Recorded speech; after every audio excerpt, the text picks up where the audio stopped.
आप किसी को देखते हैं और आपके मन में उसके लिए आकर्षण पैदा हो जाता है। दूसरे ही क्षण आप किसी और को देखते हैं और उसके लिए आपके मन में घृणा पैदा हो जाती है। ऐसा क्यों होता है? इसे समझने के लिए एक छोटी सी कहानी गौतम बुद्ध के जीवन से। जब सिद्धार्थ अपने परिवार, अपने राज्य को छोड़कर वन को चले जाते हैं, तब सिद्धार्थ के पिता राजा शुद्धोधन पूरा प्रयास करते हैं कि वो सिद्धार्थ को ढूंढ लें। राजा शुद्धोधन अपने मंत्री को सिद्धार्थ को ढूंढने के लिए भेज देते हैं। राजा शुद्धोधन का मंत्री अपने कुछ सैनिकों के साथ सिद्धार्थ को ढूंढने के लिए निकल पड़ता है, पर वह सिद्धार्थ को नहीं ढूंढ पाता। समय बीतता है। सिद्धार्थ के पिता राजा शुद्धोधन अपने मंत्री को कई बार सिद्धार्थ को ढूंढने के लिए भेजते हैं, पर एक बार भी सिद्धार्थ का कोई पता नहीं चलता। पर वो कहते हैं ना कि कई बार प्रयास करते रहने से एक ना एक बार तो सफलता मिल ही जाती है। एक दिन अचानक ही राजा शुद्धोधन के मंत्री को यह पता चलता है कि सिद्धार्थ को एक राज्य में देखा गया है।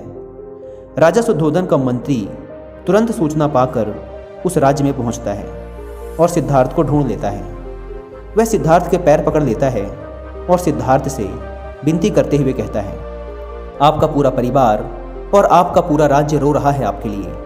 कृपया कर मेरे साथ वापस चलिए सिद्धार्थ। सिद्धार्थ मंत्री से कहते हैं, मुझे क्षमा करो, परंतु मैं तुम्हारे साथ वापस नहीं जा सकता, क्योंकि मैं यहाँ वापस जाने के लिए नहीं आया हूँ।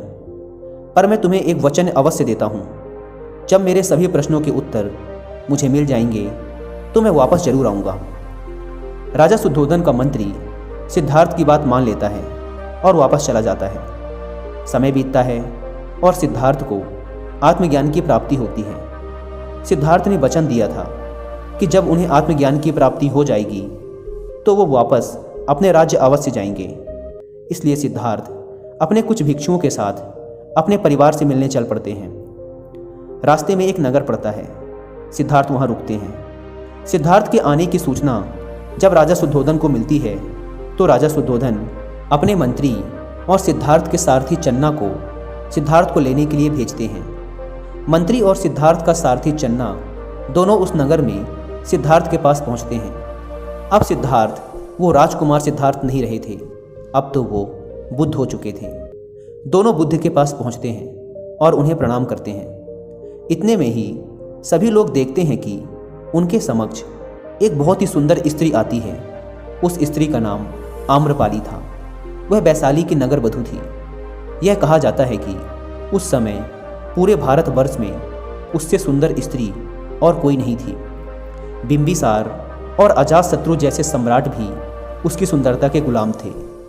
जैसे ही आम्रपाली सभी लोगों के समक्ष पहुंचती है, सभी लोग बस उस स्त्री को एकटक देखते रह जाते हैं। अचानक ही सभी लोगों के चेहरों के हाव भाव बदल जाते हैं, मानो उस स्त्री ने सभी को अपनी सुंदरता से बांध लिया हो। सिवाय बुद्ध को छोड़कर सभी लोग एकटक उस स्त्री को देखते रहते हैं। वह स्त्री अपने पुत्र के साथ आती है और हाथ जोड़कर बुद्ध को प्रणाम करती है और कहती है, बुद्ध, आपकी कृपा से हर जीव का जीवन सुधरा है। मैं चाहती हूँ कि आप मेरे पुत्र पर भी कृपा करें। यह बड़ा होकर आपका भिक्षुक बनना चाहता है, आप इसे अपना आशीर्वाद दें। बुद्ध मुस्कुराते हैं और उस छोटे बच्चे के सर पे अपना हाथ रख देते हैं और वह स्त्री कुछ समय पश्चात अपने पुत्र को लेकर वहाँ से चली जाती है। उस स्त्री के जाने के बाद बुद्ध के सभी भिक्षुक, राजा शुद्धोधन का मंत्री और सिद्धार्थ का सारथी चन्ना सभी लोग बुद्ध से पूछते हैं कि बुद्ध, जब वह स्त्री आई तो हम सभी अपने मन पर काबू ना पा सके और हम सब एकटक उस स्त्री को देखने लगे, मानो हमारा रोम रोम उस स्त्री की तरफ आकर्षित हो गया। पर आपके चेहरे पर तनिक भी बदलाव नहीं आया, आप तनिक भी उसकी ओर आकर्षित नहीं हुए।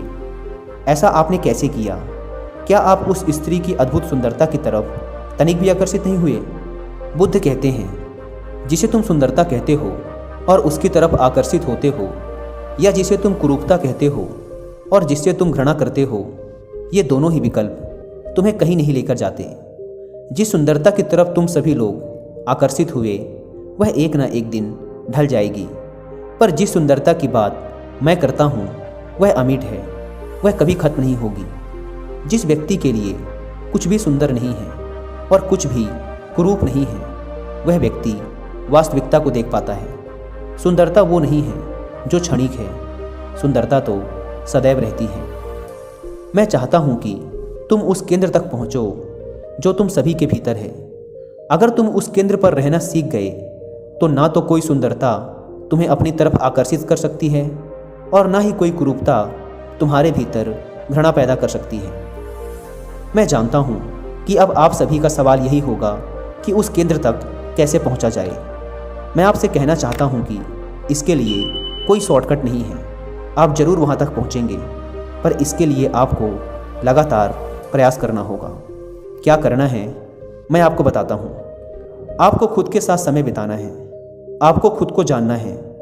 आप जिस भी व्यक्ति के साथ समय बिताते हैं, आप उसको ज़्यादा और ज़्यादा जानने लगते हैं। मैं चाहता हूँ कि आप अकेले में खुद के साथ समय बिताएं, खुद को जानने का प्रयास करें।